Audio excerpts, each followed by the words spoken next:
Whoa, that was close. That could have gone badly. Hello drone racers. Today we're going to be taking a look at the Eachine 250 Pro. I am really excited about this because after I built my first 250, shortly after the Eachine 250 came out, and I really wanted one. It just looked clean. It wasn't a custom build that had wires all over. It looked nice. But the first Eachine 250 didn't have great components in it. It was a little underpowered. Not for the time it wasn't so bad, but for current standards it is, 2 years later. Now the Eachine 250 Pro is here, and even though I'm a little late to this review, it's been out for a little while, I was still really happy to be able to get one and try it out. I really like it when they put the specs on the outside of the box because it makes it much easier to go through this. It is FPV 5-inch props. These have Racer Star 5048 props in it, so they're pretty aggressive prop. When I started, I was using 5030s, which I don't even know if they sell anymore, or aren't even considered in the league of flying, so who knows. BL Heli 20 amp ESCs, 2205, 2300 kV motors. Those are still fine. Those will still work and provide plenty of power. Since this is really an intro model, this is supposed to be a first quadcopter for someone. That's plenty of power with 20 amp ESCs, 1000 TVL camera. I'm curious if this is the same camera that was on the Flying Frog we just reviewed, because that was really good. F3 flight controller is good. 1100 milliamp 4S battery. That's great. 4S is really nice to see. I don't know if I have any 1100s. Hopefully it'll work with a 13. I'm sure it'll be fine. It has an OSD, and it's probably not a Betaflight OSD, which everything now and probably forever is going to be using. And a 600 milliwatt transmitter, which is great because you're going to have plenty of range, but really a problem if you're going to be flying with other people. I'm curious to see how that looks, and we may pull out the VRD2s just to see what the spectrum looks like. And it says 32 channels, but I'm just noticing there's a sticker on there. What does it say? So it used to say 40 channels. They put a sticker over it that says 32 channels. That's really interesting. Apparently it wasn't quite as good as they thought it was going to be. Headlights. What's this thing going to be like to fly at night with headlights? Are they going to make any difference at all? I doubt it, but we're going to find out. Okay, inside the box we get an instruction manual, which Eachine does well with their instruction manuals. This is probably not as good as the current generation manuals. Like I mentioned, this is a little bit older. The Lizard manual was absolutely outstanding, but it'll give you enough to get you going. This is available as a ready to fly, so I don't have that model, but that includes a radio. I think it's probably a FlySky, knowing Eachine. And this has all the instructions for getting that going and some instructions for getting it with a plug and play like I've got here. Nice breakdown of all the components and what they are for someone getting started and not sure. Specifications for the camera, 25-degree up tilt, which is plenty for someone getting started, I think. And here's what I was really looking for, the breakdown of the flight controller on where to connect. It looks like UART2 is already in use for the buzzer and VBAT. Here we go. UART3 serial RX and LED port. Well, it looks like UART3 is where it wants to go, so let's take it out and take a look. So here we have 4 of each of the propellers, which is enough to get you started, but if you are flying, order more immediately. I already ordered some more 5-inch since, as I mentioned. The most aggressive props I've got are 5040s. A Eachine antenna. I've actually had good luck with these. This looks like the same antenna that comes with the VRD2, and they've been pretty good cloverleafs for me. And a bag of goodies. We have a wrench. That's a real wrench. I wonder, oh, that's for props. And then the PWM connection here. Yeah, hopefully there's one for UART3. So let's see, we've got an Allen wrench there, Velcro for attaching the battery, and no, there's only one connection here. So I'm guessing with the ports that we've got here, those can probably be programmed for PPM, and then the rest of them are all individual channels for PWM. So you'd have to do some rewiring here. Yeah, there we go.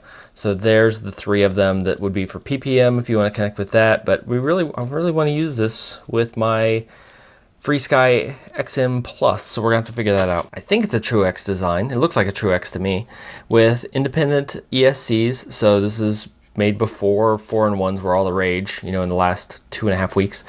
The motors are unlabeled, but 2205, 2300s, which should do just fine. There are spares available. There's no curling on the top of the motor, which I actually like just to make sure it grips the propeller without any problem. It's a little heavy, it feels like. There's a little extra wire there. It seems like they could have cut that a little bit smaller. There's a foam pad on the bottom. I don't know why there's a foam pad on the bottom. That's one of my favorite things. It smiles at you. See how happy it is? See, it wants to go home with you and fly. It does have LEDs, but they're not controlled by your radio. There's actually a little switch here to choose what color. It's not clean flight controlled, but you know what? They'll get the job done. The standoff for the antenna makes me a little nervous. There's just 4 metal posts holding it up without any support on it. It seems like one good catch when it's hanging up, you're gonna catch that and rip that thing right off. So we might have to engineer some kind of support for that. Now that I have a 3D printer, I can do things like that. I really like the cushioned camera mount. It's raised up. It's not very big though, so it's gonna take some kind of mount on top of there. Probably best for a GoPro session mount that we can put on top of there and just strap on. That's probably gonna be our first set for that. So now we need to take this top off so we can get to the flight controller and see what's going on. So on this side we have the PWM port for the cable that it comes with to go out to individual channels, but nobody does that anymore. That's just not going to happen. And the USB port on the bottom of that is UART3, which I'm supposed to connect to. It doesn't come with the cable. I just checked my bin though, and I do have one. So this is a 5-pin JST SH cable. I will leave a link down below. I couldn't find them on Amazon or online anywhere. I found them on eBay. So I have one, but I will leave a link to eBay where you can get some. I need spares. These are cables that you need spares of for everything now. You need the 4-pin, the 5-pin, probably even some 3-pins. So order some of those to have spares. On the other end, I'm just gonna put a servo lead so I can connect it to whatever receiver that I want with a 3-pin connection. If this is gonna be your permanent quad, you could just straight solder it, but I go through a lot of these quads. So to be able to have this receiver be flexible, I'm actually gonna add a little extra weight and connect it to one of these pins. So I need to wire that up so I can get this going. The other alternative, and what I suspect a lot of people will do, is actually connect here to the UART ports here. There are pins here that you could connect to. You can either direct solder to those, which wouldn't be too bad, but it's a little fiddly and not something I would wanna do on my first build. It'd be nice if these had come with header pins on them. I understand they don't because people don't like them and use them, but there's plenty of room for them. So probably what I would do if I didn't have that cable, just go get the cable though, is take this board off and then solder 4 header pins onto that, which then I could just use a servo cable to connect back and forth. But I don't have those at the moment, so I'm gonna use the cable that I've got because I think it's the better option. Here's the cable I made. We have the 5-pin, and I did have to rearrange them. I just couldn't stand the colors being wrong, and I took out the extra pins, and now it goes to a standard servo connector. I also wired the 3-pin header onto the XM. A lot of people don't do this. They wire straight to the board, but like I mentioned, I want this to be flexible. So I went the extra mile here. It's a little heavier, just a tiny bit heavier in this. I don't care. Connect the 5-pin here. I'll probably double stick tape the receiver here and put the antenna back on the arms here. I'll probably come up with a more permanent mounting solution using my new 3D printer. Did I mention I have a 3D printer? I'm so excited to have a 3D printer. But for now, I want to get it all set up. So my next step is to check the flight controller. I'm guessing it's old. I bet it's running clean flight and maybe an old version. So I'm gonna have to get that all up to date before we can go. I'm gonna do my best to get that recorded, but as I expected, the clean flight install was really old on it, so I wasn't even able to actually log in and do anything. I did verify that the version, yeah, it's over a year old. So at this point, my next bet was to update it to beta flight. Before doing that, I took a backup of the current config just in case there was anything useful in there and I might have to refer to it. But then I went to beta flight, and because clean flight was installed, I couldn't do anything. I went to install the firmware and flash it, and after getting it downloaded, was unable to flash it. And for obvious reasons, because it required a boot pad shorting. It was kind of hard to short the boot pad, but I managed to get it with a scrap of wire. And then after several tries was able to get it to flash properly. After I was able to get in, everything went pretty well. I was able to set the ports, and UART3 was the RX port. I got that set. I wasn't totally sure what ESC protocols would work. We'll get back to that in a little bit. And then I set up the receiver for S-Bus. From here, I went and confirmed the receiver settings. I did have to change that. By default, it defaults to the wrong thing, so I got that in and saved. Made sure all my connections were working properly. and then went and set my modes to the typical settings I always use. ARM, air mode, angle mode, horizon mode on my typical switches for the radio, and I did enable the beeper because it has one. PIDs were good for the default, and I upped the rates just a little bit. After that, I was able to confirm these will do D-Shot 600. I did not have to upgrade the firmware on the ESCs at all. They were up-to-date BL Heli, so that was good to know. I did increase the frequency just a little bit because I had plenty of processor to spare, so why not? Check the motors to make sure they were all turning the right way. They were on me by default, so I didn't have any problem there. And then that was it. Then I went and saved the config and took another copy of it, saved it to the local file, and ready to go. Okay, you just saw Betaflight get installed. That's all set up. We didn't have to upgrade the ESCs. We got Betaflight all set up. We should be ready to fly now. In case I didn't say it before, always make sure your antenna is attached when you're going to connect the battery. So now I have mounted the receiver. I just used some double stick tape. I did put the insulation on it and have some double stick tape to the top of the flight controller and have the antennas, for now, zip tied on the side here. I don't want this as a permanent solution. I don't think that's attached quite well enough, but it's going to rain, so I'm kind of in a hurry. I want to get this done. The other thing I've done is I've taken the mounts here, and I love these rubber mounts, but I don't trust connecting my camera to them directly. So I have zip tied them just enough that it will help keep this from getting ripped off. I don't want it firm, but I don't want it to come off. So it kind of gives me the best of both worlds. So now I'm ready to get this attached, get it all connected back together. Actually, no, I'm not. I need to adjust my camera. Okay, so looking at the OSD for the first time built into it, I actually really like it. It shows me what channel I'm on. That's huge. I hope they sort that into Betaflight so it integrates with the VTXs and other things somewhere, but it shows me the time, the voltage, and the channel. I really, really like that. So now I can see in the goggles that you can't see, but it shows me right there, B5, I'm on B5. I know I'm on the right channel, there's no question. That's huge, I love that. That's I can't talk about that enough. But now we need to adjust this camera. So part of the problem with this camera is you go up so far, see, then the frame gets in the way. So now there are two Allen screws that you have to tighten. One on this side and one on the other side. So get the angle you want, tighten that down, and you're good to go. Or what's wrong, on this side it's a nut, so you really do only have to tighten it down on one side, which makes a whole lot more sense. So there you go, top plate's all installed. We are ready to fly. I do want to show there is a switch for the lights.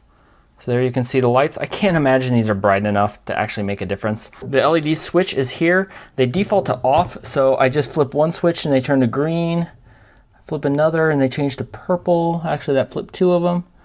Flip one back. So just pick different colors, whatever it is you want, and then all three of them down are off. So you get to pick what you want to do. We'll just go to green, and I'm ready to go fly.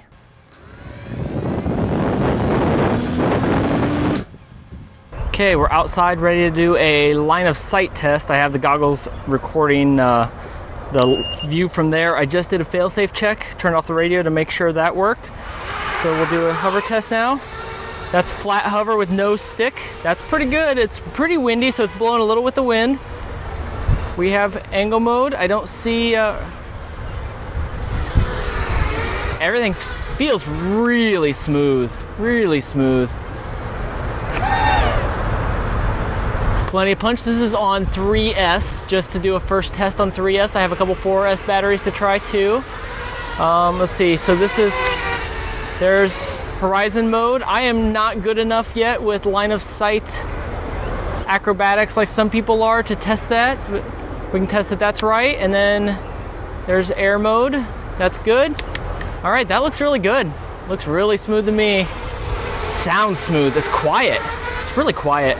So now I'll just put on the goggles. Camera's really good. Wow, that is a super clear camera. So here it's pretty smooth. I don't see any major vibrations. We have plenty of punch. Shouldn't go, I have no breakups really at all. Oh, there we go, there's just a little bit. With the XM Plus, it's doing good. I have good video all the way down, way past if you've watched any of my previous videos with the micros. I never make it close to this far, so let's try.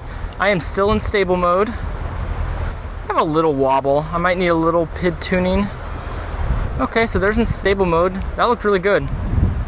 It's interesting, the color changes a little bit. So now let's try, oh, there I switched to horizon while I had some angle. So now I'm in air mode. I keep losing color. I'm not sure quite what that's from.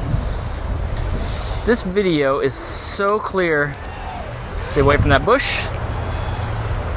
A little video chop up, but nothing major. Oh, that's nice. That was, it leveled right back out without any problem at all.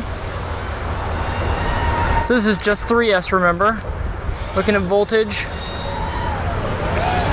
Whoa, that was close. That could have gone badly.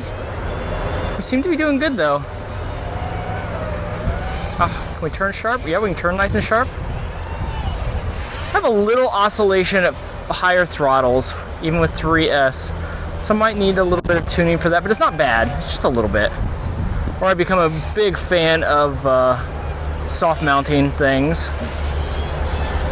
So there we're at 9.9 volts on a full throttle punch out. That seems good though. Really, really happy with this. Really, really happy. I like this a lot. All right, so this is actually my second 4S flight on it. I got a little overzealous the first time because I was ready to go. So we're gonna do a run here because I can hear thunder. It's coming soon. So here's the problem right offhand. Not the cutouts, that's not a problem at all. The problem is the camera angle. So it's not terrible, and for someone getting started, it's probably enough. But if I do a run here and I want to look at where I'm going, that's about as fast as I can go, and I'm barely over half throttle. If I want to go more, I just simply can't see where I'm going. The control is really good. I mean, I don't know what I'm doing, and it's like it's on rails. Really happy with that. Between the receiver and the XM Plus, I have full control around the house without any problem at all. So I really like this. The only problem I have with this thing at all, and no, I'm not gonna do like inverted yaw spins. That's not me, not right now. This is Drone Racer 101. We'll save that for Drone Racer 303. But for now, I really like it. I gotta fix that camera angle. It's just not enough.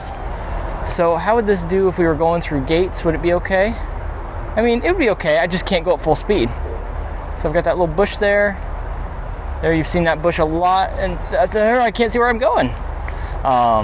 So I think it's a pretty easy fix. I think if I check online, cutting the frame would be okay. I don't think it would be terrible. Or, hey, look, I have a 3D printer now. I can just print a new face. I've already seen new faces with better angles, but yeah, that is not gonna work. But as far as flights go, after that last 4S, I was ripping it about as hard as I could, and the battery was a little warm. The motors were not. They were fine. Man, I really like that. That is so nice, so smooth. And it's kind of weight to pull itself through. There's thunder, so we gotta hurry. I am really happy with the flight on this. If I manage to not have any rain, we might get a GoPro flight and even maybe an evening flight. I can't do a night flight, but I can do a pretty late evening flight. What are we at voltage wise? 14.6, that's all right. So yeah, after 3 minutes. So yeah, if you're ripping this around the race course, this thing, it's really sturdy. The only thing I don't like is the camera mount. The camera mount is a problem, as I mentioned, the angle. The antenna mount on it, all right, I gotta come in. I can almost feel the raindrops. The antenna mount, I think, is gonna break at some point. And I don't want that to happen, so I'm gonna strengthen that somehow. So there you have it, the Eachine Racer 250 Pro. I'm really happy with this drone. I'm just really happy with how it turned out, how it's made. It seems really strong. If you break the arms, they're really cheap to replace, but the way they're attached top and bottom, I think they're gonna be really strong. I just really like it. As I mentioned, the only thing I don't care for is the antenna connection here. I do think that's a problem and it needs some reinforcement. I'm going to work on that. And I'm not a fan of this type of connector where the XT60 connector is straight on the board. It's a little hard to pull off, but it's been okay so far, even with just a couple runs. And it's really common. That's mostly just me.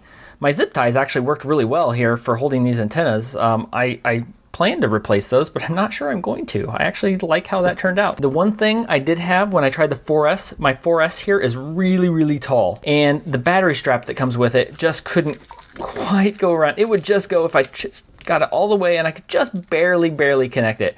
That's not good enough for me, so I added another one that goes underneath and then through and on top of it. So that was to make sure the battery stayed in place, which it did. It didn't move at all. I did connect the balance connector underneath here too, so it didn't move and get caught in the props. The props seem good, the power seemed good. Definitely recommend go straight to 4S on this. Even if you're a newbie, I don't think it's overly powerful, and I honestly think the smiley face is good for beginners, because you can only set so much angle, which keeps you from going too fast, which I think is okay when you're getting started. You don't want to end up ripping and going straight across with a 60-degree camera angle.